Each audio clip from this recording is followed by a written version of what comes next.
It's not here yet, but some rain is on the way. We could see some heavy downpours, so how long will it stick around?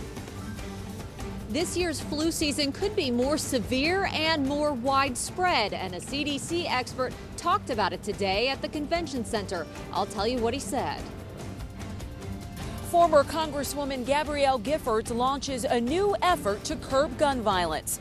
I'm Danielle Nottingham in Washington. I'll have the story coming up. Live from the French Quarter, this is Eyewitness News at noon. Leaders from around the country are here in New Orleans trying to improve the way government responds to disasters and emergencies.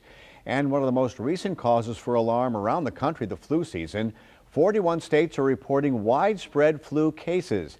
Katie Moore is live at the WWL Convention Center with more, and this is a pretty big deal. It certainly is, Eric, and an expert with the CDC took center stage here this morning at the convention center. He said this year's flu season is a stark contrast to last. Last year's flu season was one of the most mild in the last 30 years. That is not the case, however, this winter.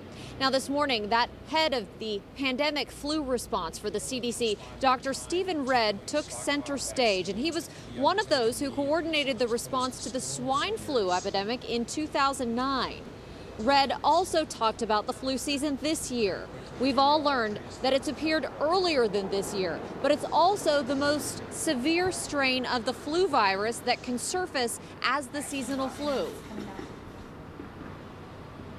Unfortunately, it's going to have a greater impact, and the important thing about this particular strain, though, is that the current vaccine does protect against all three strains that are circulating and the one that's more severe as well.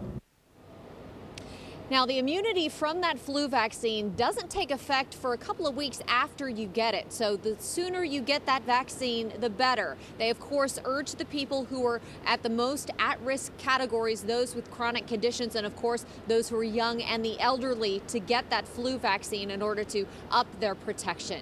We'll have much more on this story coming up tonight on Eyewitness News. Until then, reporting live from the Convention Center, Katie Moore, Eyewitness News. Eric? Thank you, Katie.